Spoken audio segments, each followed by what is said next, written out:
guys, quick video on low back fixes and at least pain while bending forward and how you can get rid of it at home. Always, of course, get it checked out if you think there's something significant going on, but for those little aches and pains that you're trying to get rid of, nagging low back issues, these two exercises work really well, and I'm going to show you when to use either one, just like we did with the neck video. So if you did miss that video, go ahead and check that one out. I'll leave a link somewhere up here, and without further ado, let's get into it. All right, just like the neck video, we're going to be looking at two particular groups of weaknesses that might be contributing to your, in this case, low back pain. If you're familiar with low back issues, the long tried and true standing way to address low back issues is either addressing core or glute. And there are other ways to going about addressing specific low back issues, but for so many people, because of the lifestyles that most of us live, those are the two driving issues for those for low back pain. So to differentiate between the two, that's what I'm going to show you today, so that you know which exercises will be most beneficial for you and a way to integrate the movements that were previously painful with those strengthening exercises. Exercise number one, what you're going to do is, first of all, this is you can use this in any range of motion, but particularly with flexion. So we'll have somebody stand up and you're going to try and touch your toes, and if that is either asymmetrically tight, you feel it more on one side or the other, either stiffness or pain in a particular area that's not symmetrical or doesn't or feels abnormal to you, or at least increases the symptoms that you're complaining about, then you've identified a particular movement that we need to address. So with flexion, there's two things that you can add to flexion. One is you can add a pillow between your legs, or in this case, I'm using a foam roller, and you want to squeeze tight on that foam roller, and you want to bend forward, and as you're squeezing with 50-60% effort, see if you can either get further and touch your toes. A lot of people will increase their range of motion just by doing this, or see if that relieves the pain, discomfort, or stiffness. If it does, especially if it relieves it 100%, you are going to be doing the toe touch progression, and this is something that I picked up from SFMA.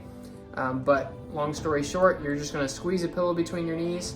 That adductor contraction forces good core contraction, at least secondarily, enough to stabilize the area so that you don't have pain and flexion. So you are not only doing the aggravating motion, but you're doing it with the stability that is required while doing that movement. So this is like the perfect marriage, the perfect exercise for you. I want to do a quick demonstration of what the toe touch progression actually looks like. We're going to go ahead and do 10 reps with our feet elevated, at least the toes on either a 2x4, or you need at least 2-inch height there. And you're going to do 10 reps, tight squeeze, and your knees do not have to be totally locked out. Maybe a slight bend. You're training flexion while contracting your adductors at the same time. And you want to do the same thing with your toes off. This will look the same with the band in the next exercise. So alternatively, if you don't have the flexion issue, or if you have the flexion issue but the pillow doesn't do anything, then you have to check something that's a little bit more difficult.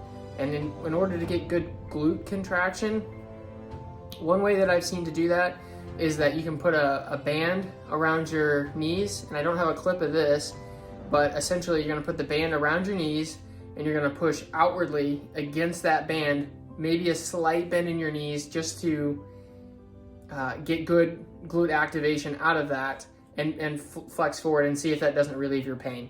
Same is true if you have pain while squatting, and if you put a band around your knees and you push out and you go down, and you can not only get depth, or at least improve depth, but you are now pain-free. That's a good indication that you have a glute issue, or at least a